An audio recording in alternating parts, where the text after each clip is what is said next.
Les corps brûlés des premières victimes ont d'abord été déposés ici, à quelques pas du lieu de l'accident, avant d'être finalement enterrés par les autorités compétentes, aidés par quelques volontaires venus prêter main forte.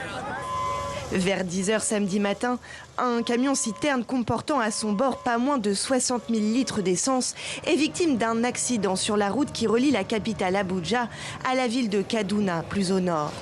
Une foule de personnes se rassemble alors pour tenter de récupérer l'essence déversée sur la route. C'est à ce moment que le drame se produit. 86 personnes perdent ainsi la vie. En rentrant chez moi, je suis arrivé au carrefour où l'explosion s'est produite. J'ai vu une femme qui portait un galon de carburant et le galon a explosé. C'est là que j'ai été aspergé de carburant. C'est comme ça que j'ai été brûlé.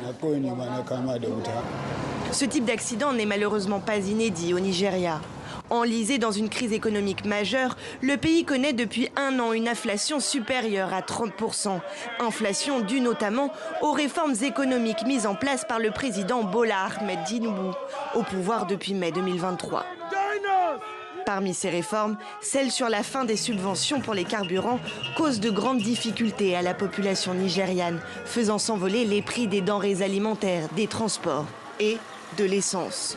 En 18 mois seulement, son prix a en effet quintuplé, poussant certains Nigérians à se mettre en danger pour en récupérer quelques gouttes.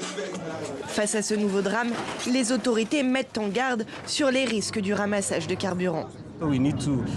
Nous devons sensibiliser la population pour qu'elle évite de s'approcher et qu'elle ne reste pas à proximité lorsque ce type d'accident se produit.